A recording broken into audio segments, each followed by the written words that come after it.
Hello everyone. Again, I am with a new audio presentation where we are going to discuss a new topic that is called line staff and functional authority. Students in an organization, there are different types of authorities are going on. Okay, we'll discuss one by one.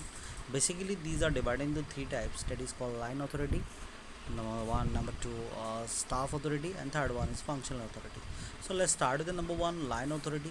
Line authority is a very easy way of doing the work. How these authorities work. It is senior to junior. When you make a line, suppose a CEO has given the order to his junior and his junior given order to another junior. Again, till the worker level, the order is going on. So like this, it is called line authority. The authorities come in a line from senior to junior. So this is all about line authority. Any kind of organization is following this kind of organization, especially in military organization. This is available. They follow this kind of behavior in a very sincere manner in the organization. So in a advantage of line organization is in a very simplicity, very easy to understood. Everyone understood that who is their senior, who is their junior, so they can easily maintain these things, and things are simple and easy to communicate with the levels of different categories. So it is called simplicity is maintained in line organization or line authorities. Okay, you can put a line authority if you want to if you have confusion regarding line organization, so you can put advantage of line authority. The second one is called responsibility is fixed. Here everyone know what is their responsibility, so they need to do their own work and they need to report only that person to whom with the link. So it is called responsibility fixed. So this is also advantage of line organization. So unified control, you cannot say that you control the whole organization, so controlling is come from top to all level. Everyone is controlling or something or something, so it is called unified control. So unitedly they control their own work in a multiple ways. So it is called, in short, it's a multiple authority organization or multiple authority system. So number four, here everything is under control, everyone is doing their own work, so very easy to take a quick decision in a very emergency situation. Okay, so number five is called flexibility. Flexibility means it's a very flexible nature of authority, where according to the situation we can adjust quickly according to the environment or changing environment circumstances. So these all are called the advantages of line organization. Very easy, you should understood properly, I hope so. So here the disadvantage of line organization, there are two disadvantages. Is called overloading. Sometimes the senior given responsibility to their juniors, but juniors are compared to senior, that they are not that much capable, then they can handle that much pressure. So it will create overloading in their mind, and it will create some problem for the line managers. So next one is called lack of specialization. If the people which are engaged in line authority type of organization, here if they are not specialized in their job in that time, maybe whatever the others coming, it is out of their comfort zone, so they will feel some problem to complete the task within that time. So these are the two advantages which is available in line organization, line authority in organization. So in any organization where this system is available, you are able to see in a means in a practical way. So after that, the second one is called staff authority. In a very easy sense, I want to explain that what is staff authority. So staff authorities are appointed to helping the line authorities. Okay, in short, you can say that they are working as assistant to line authority. Okay, assistant means not their junior but their helper. You can say that the proper word is called helper, which are selected to helping the line managers. So what is the advantages of this staff organization or staff authority? We need to discuss that.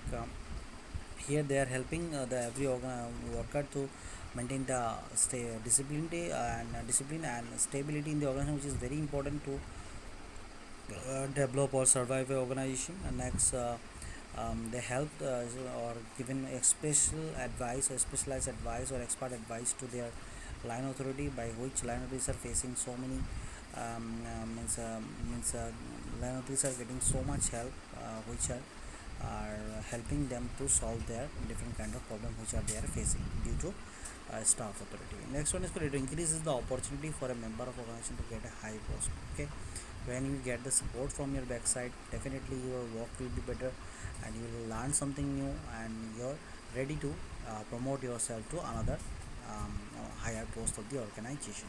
So you can get healthy kind of you can get three kind of advantages for staff authority. Again, here disadvantage is also available for this type of authority organization.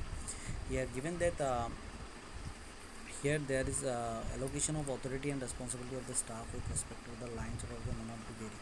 Means here there is no variation of position between line and staff manager. So maybe due to some between both of them means their thinking is different, so it will create some confusion, and when confusion creating in that time, maybe they will face some difficulties in the organization if their viewpoint is not same to same. Next, maybe some jealousness will create between the line and staff authority when they are working. Basically, what will happen when we are working in that time, if someone is without asking, when we are giving the expert opinion to us in that time, we used to say that, oh, he is expert, oh yeah, means so we are showing attitude to that. So it is one kind of jealousness, or you can say that one kind of negative attitude towards the another employee, which you can see in staff authority type of organization. Sometimes some staff authority which is aggressive in nature. Okay, so maybe he has sent some roughly to the line manager, so it kind of it will create some irritation between the mind of it will create some irritation in the mind of the line authority, so it will create again a problem for the organization. Next one is called um, the original thought, action, and initiative of the line supervisor maybe depend that because when you put one person to him, definitely he is dependent on that person, and when he start depending on every person, he think that definitely one person is available, so why I'm going to do this thing. So he start depending on other person, he is not using his mind. So when people say become depending, so they are not able to complete their work in a proper manner. So dependency should not be involved in your life as well as in the organization. Everyone should do their work in a proper manner. Next one is the final one, the third one is called functional authority. As you know, functional authority is also staff authority part. You can say that for separate category, sometime company for special work or some kind of extra work, they create a separate kind of authority. It is called functional authority. This authority is created to means to do something separate work, which is regular work, or a separate work compared to regular work. So that is called functional authority consists of right to give orders within a segment of the organization which the right is normally non-existence. Okay, so this authority is usually assigned to individual to complement the line or staff authority they already possess. So here given some features of functional authority. Yes, see the characteristics of feature or functional authority are: the functional authority is given to a manager perform a specific function. Okay, as I already mentioned that the manager may be a line manager or a staff manager, anybody which we already discussed, or above two or type of authority, any kind of anyone may be manager of this functional authority. But basically the functional authority is supposed to staff authority, or is the member of a staff. Next, for this it is not cannot say that it is a limited authority, say that it will finish in a limited department. Okay, so maybe it will create the whole organization in their working possibility. Next, it is an additional authority. It is given to a manager in addition to his normal authority. Okay, it's a additional authority, means suppose I have a authority, but when I got this authority, so you can say that it is another authority which I get from the officer for my job. And next one is called remove when the work is completed. Once the work is completed, the functional authority will be removed from the organization.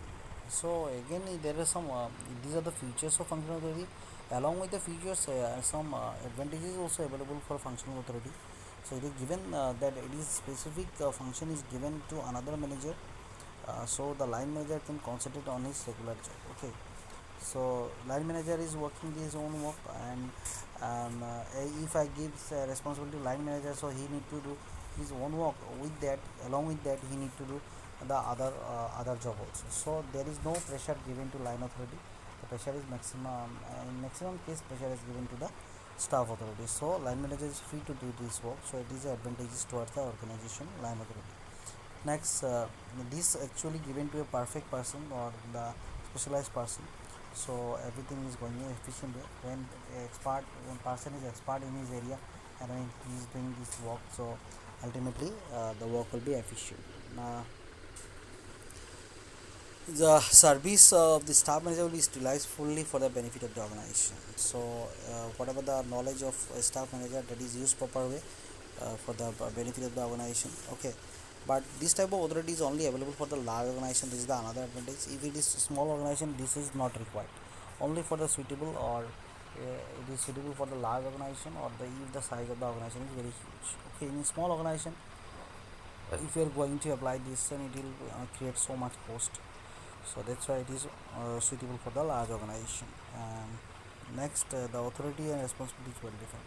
When say who is the authority, he knows that what is his responsibility in functional type of authority. So students, with this I conclude this audio presentation, a very easy one, I think. A new topic for you. I think you understood. If you not understood, read the lines properly. But one confusion you do not create in your mind, that authority, in the place of authority I have written organization. Both the things are same. Okay. So with this I conclude this audio presentation. Thank you so much for watching this audio presentation.